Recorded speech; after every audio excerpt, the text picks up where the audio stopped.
The royal entourage arrived at Winterfell. They spent weeks there, enjoying the food and drink, as well as good company. Old companions laughed as they recalled the past, but the forbidden love between Jaime and Cersei brought tears and deep pain to the Starks.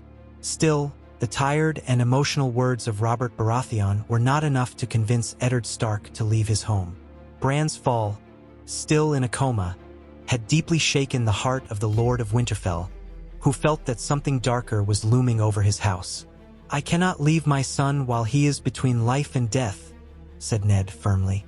Robert tried to appeal to old friendship and the command of a king, but found only the unyielding duty of a father and protector.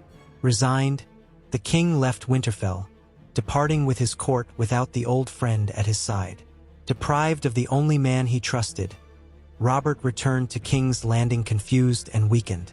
The death of Jon Arryn was still recent, and the king needed a new hand. Renly suggested names, including his own, but Robert, with no patience for courtiers or flatterers, chose to summon Stannis, the brother he detested, but whose moral rigidity would be useful in dealing with the council. Stannis accepted the post, not out of love for his brother, but from a sense of duty. In a short time, court meetings became more tense, with Stannis isolated and without true allies beyond the Onion Knight and the Red Witch.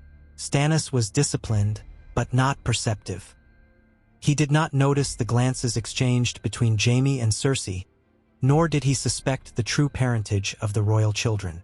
However, Melisandre, who now lived in King's Landing as Stannis' companion, began to observe the young heirs with a restless gaze. Her magic did not come from books or political investigations. She felt the lie crawling through the halls of the castle. With her unwavering faith in the Lord of Light, Melisandre began to probe the children with gentle words and unexpected questions. Tommen and Myrcella answered innocently, Joffrey with impatience. The whispers of the priestess reached Cersei's ears, and she began to distrust the Red Woman. Even the lioness herself had the Red Witch asking her questions into the late hours of the night. But Melisandre did not retreat. On a silent night, she approached Stannis with eyes burning like embers. She told him, without hesitation, that the royal lineage was a lie. Cersei's children were not Robert's. Stannis turned pale. What he had never even imagined now struck his honor with brutal force. His brother, the king, had been deceived for years. Doubt burned within Stannis for a few minutes until he decided to reveal everything to Robert, even fearing the reaction. The middle Baratheon brother trusted Melisandre too much, and after looking into the fire, he understood that he should tell the king. Robert received the news when they were alone and right after a large banquet, and of course he was already a bit drunk from wine and beer. At first he laughed, accusing Stannis of paranoia. "You're listening to witches now?" shouted the king, knocking over his cup. But as the fight escalated, Robert's mood turned to fury. He called his brother a traitor, pointed a finger in his face, and finally lunged at him. It was an explosion of ancestral rage. The king, still robust in body, tried to crush Stannis as he had done to enemies on the battlefield. But Stannis had not lost his form. The first move came from Robert, who grabbed a decorative spear from the wall and threw it at his brother. Stannis dodged just in time and rolled across the floor. The second move was a brutal punch from Robert, which stunned Stannis and threw him against a pillar. The third was an attempt at strangulation. The king grabbed him by the neck and pressed him against the stone, roaring like a wounded beast. But on the fourth move, Stannis, seeing no room for dialogue, drew a dagger and stabbed it into his brother's chest, piercing the heart of a drunken and furious king. The hall fell silent. The guards who had heard the noise and rushed to the room witnessed the final scene in shock, unable to understand what had just happened. Robert Baratheon, the man who had overthrown the Targaryens, was dead by the hands of his own brother. Stannis fell to his knees beside the body, stained with blood and devastated inside. Melisandre also passed through that door and saw the bloody end but remained in the shadows, without regret. To her, this was only the beginning of the fulfillment of a greater prophecy. Bran Stark opened his eyes in Winterfell, but the memory of the fall was as clear as ice under sunlight. In a low and slow voice, he told what he had seen. Jaime and Cersei together, nearly unclothed, in the high tower, and the exact moment Jaime pushed him. Catelyn cried with emotion at her son's return, but Ned listened in silence. His face hardened. While the household celebrated, Eddard Stark silently pondered the weight of Bran's words. It was serious, terrible. A crime against honor, against the order of the Seven Kingdoms. Calmly, he gathered a few loyal soldiers and departed. The journey to King's Landing began. It was days of freezing travel, riding through frost-covered fields. When he finally reached the capital, Ned found a troubling scenario. Stannis Baratheon was imprisoned, accused of murdering his own brother, King Robert. The court was in turmoil, but Ned was received with respect and deference. Lord Stark was not only Warden of the North but also the old friend of the dead king. Joffrey had already proclaimed himself sovereign, clad in gold and arrogance, but the councillors maintained an appearance of courtesy before the Wolf of the North. Ned did not need much time to discover something was off. The Onion Knight, Ser Davos Seaworth, had sent reports of Stannis' words. He had confessed to the murder, yes, but also claimed that Robert's children did not bear his blood. Ned now had two essential pieces: Bran's testimony and Stannis' revelation. All that remained was to hear the prisoner with his own ears before the tide of intrigue drowned him. Before Stannis' cell, Ned found a broken man, but still hard as iron. The Baratheon did not beg, did not tremble. With a firm voice, he recounted how Melisandre had revealed the truth about Cersei's lineage. He said he had confronted Robert in a moment of rage and that the brother, drunk, attacked him with bloodlust. Stannis fought for his life and won.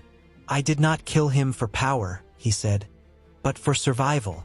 Ned listened in icy silence, feeling the weight of destiny on his shoulders. Back at the castle, Ned assembled the pieces. What Bran had seen was no illusion. Jaime and Cersei had been together in the tower. Cersei's children were blonde, arrogant, and none bore Baratheon features. Stannis' accusation matched the logic of colors, faces, and behaviors. Ned knew that time was a blade at his throat. He decided to act with caution. He would try to gather evidence, speak with Pycelle, with Barristan Selmy, with whoever still preserved honor in King's Landing. He declared support for Stannis' theory, but he had no time. The next morning, Stannis' body was found in his cell, hanged according to the guards. They said he used his own belt, but Ned knew Robert's brother well. He was not a man to give up. He was too inflexible even for despair. Something was wrong. There was too much silence, and too much speed in his death. Ned demanded a formal investigation, but the council closed in on itself. Cersei avoided any comment and threatened anyone who spoke too directly about the matter, and Joffrey smiled in public with artificial and unbearable pride. To Ned, it was clear. Stannis had been silenced. It was not enough to hide the truth. Now they were erasing the voices that revealed it. The North burned in his thoughts. There was no turning back. He knew too much. He knew of the incest, the murder, the schemes of power. He knew the Lannisters were behind Jon Arryn's death, the attempt on Bran, and now, almost certainly, the death of Stannis. But it was too late to declare war. He was alone in the Serpent's Nest, and every step from then on had to be taken with the weight of centuries of honor on his shoulders. Cersei Lannister did not need much time to decide that Eddard Stark had gone too far. On that same day, the Lioness Queen summoned the men of the Kingsguard and ordered the arrest of the Lord of the North who had accused her of incest and treason. However, when they attempted to capture him, the soldiers were surprised. Ned had already secured support to leave the Red Keep. He and his men had gained the backing of Baratheon loyalists under the leadership of Renly. Melisandre, after Stannis' death, sought refuge with Renly Baratheon and told him things that sharpened his senses. Though wary at first, Renly saw usefulness in the Red Woman's gifts. Melisandre began to proclaim, with religious fervor, that the true heir to the throne was Renly, blessed by the light of the Lord of Fire. The union between Melisandre's faith and Renly's political charisma began to attract vassals from all across the south. House Tyrell, led by Loras and the formidable Olenna, declared full support. Within a few months, Renly had formed an army worthy of challenging King's Landing.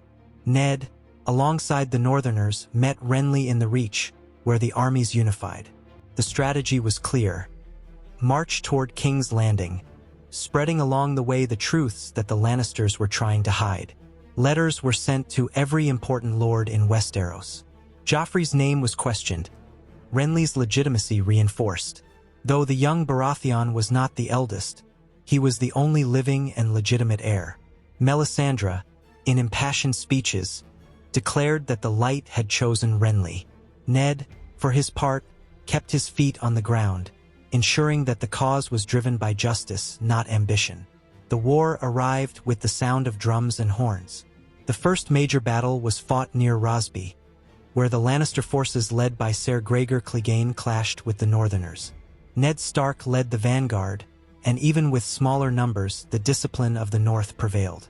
Ser Roderick Castle faced Clegane in direct combat, alongside Ned Stark, Robb Stark, Theon Greyjoy, and the Karstarks. It was an extremely violent fight, but at last the mountain was brought down. The second and more decisive battle took place at the gates of the capital. The Tyrells, led by Loras and Brienne of Tarth, broke through the Lannister defensive line at Stokeworth. Jaime Lannister's golden armor shone on the field, but not enough to withstand Brienne, whose sword seemed guided by something beyond strength, and Loras, who was as swift and precise as a wasp. The two, both in love with Renly, understood each other, faced the Lannisters in a duel, and defeated them. Jaime was captured and taken alive, a political prize. When Cersei learned of this, she fell into despair.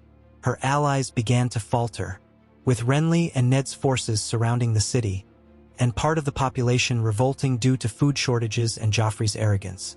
The end drew near. Melisandre predicted that the blood of a king would be spilled atop the Great September of Baelor, and her prophecy came true. The starving people themselves killed the sadistic king who had only brought them hunger.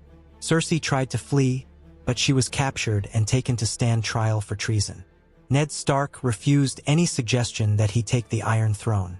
For him, the war had been fought for truth and honor, not for glory. In a simple yet solemn ceremony, in the reconstructed Great September, Ned placed the crown upon Renly Baratheon's head. By right of blood, of law, and of justice, the Seven Kingdoms now recognized their rightful sovereign.